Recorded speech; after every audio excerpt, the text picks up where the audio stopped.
السلام علیکم دوستو، میں ہوں محمد جوید، آپ دیکھ رہے ہیں میرا یوٹیوب چینل۔ دوستو آج ہم افغانستان کی وادی بند امیر کی سیر کروائیں گے، جسے جنت کی وادی بھی کہا گیا ہے۔ یہاں خوبصورت جھیلیں، آبشاریں اور پہاڑوں نے رونقیں لگا رکھی ہیں۔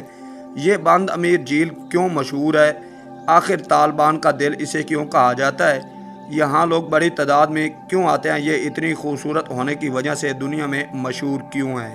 یہاں ہر ملک کے ٹورسٹ بڑی تعداد میں کیوں اس جھیل کا رخ کرتے ہیں؟ اس ساری حقیقت سے آگاہ کریں گے، ساتھ بند امیر جھیل کی خوبصورتی اور سیر بھی کروائیں گے۔ اگر آپ نیو آ رہے ہیں تو ہمارے چینل کو ضرور سبسکرائب لائک کریں، ایک اچھا سا کامنٹ کریں۔ آپ کے ایک لائک سبسکرائب سے ہماری بڑی حوصلہ افزائی ہوتی ہے۔ آؤ اب چلیں، نکلتے ہیں افغانستان کے خوبصورت پہاڑوں اور جھیلوں کی سیر پر۔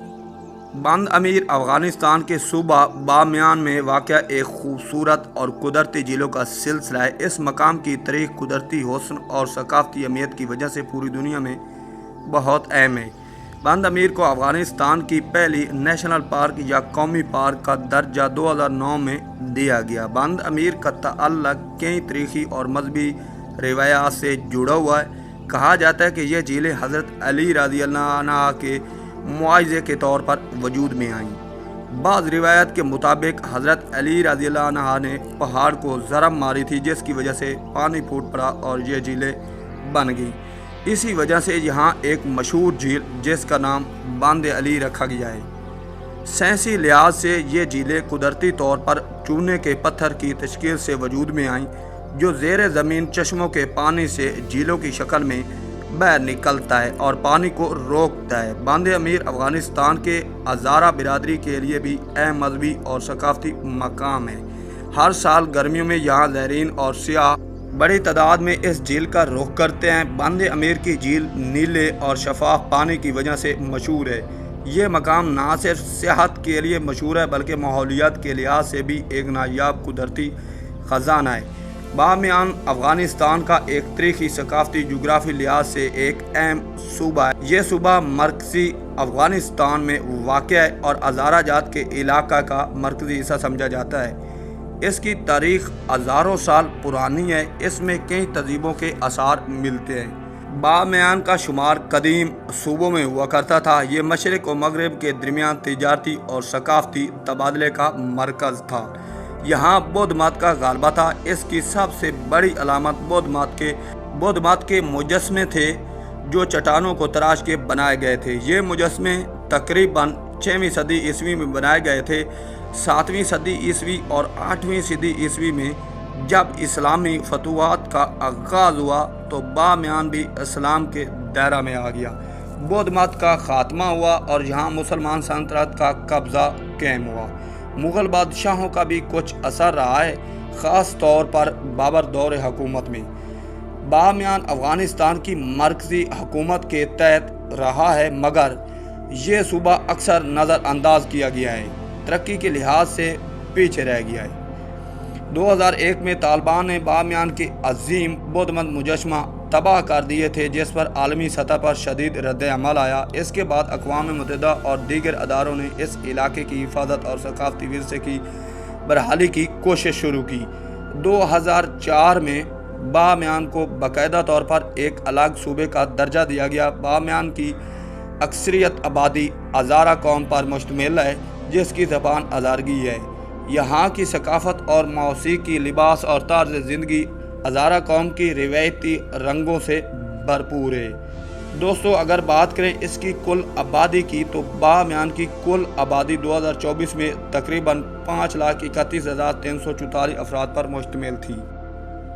اس صوبے کا کل رقبہ 1829 کلومیٹر ہے۔ یہ سطح سمندر سے اوسطاً 2500 سے 3000 میٹر بلند ہے۔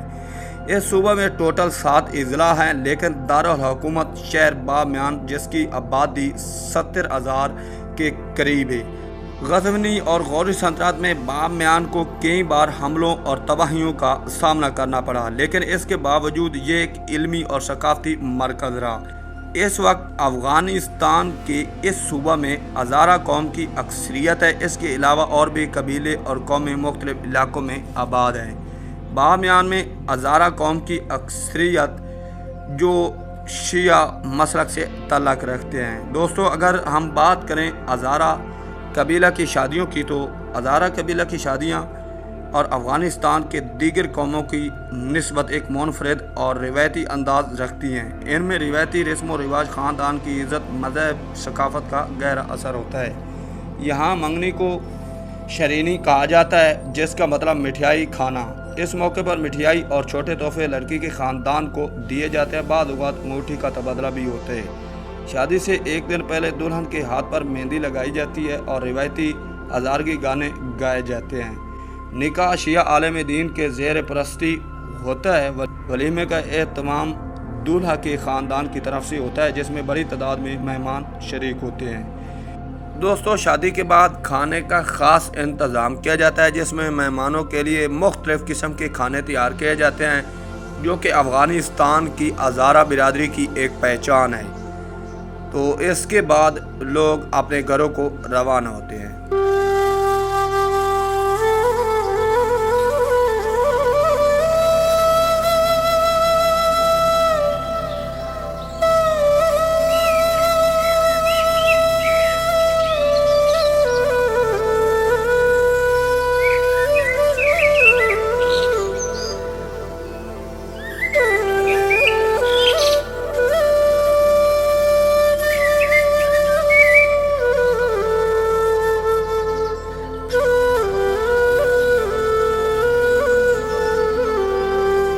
دوستو سردیوں میں یہاں برف باری ہوتی ہے۔ کافی لوگ جو ہے نا برف باری کے موسم میں بھی انجوائمنٹ کرنے کے لیے اس جھیل بند امیر کا رخ کرتے ہیں۔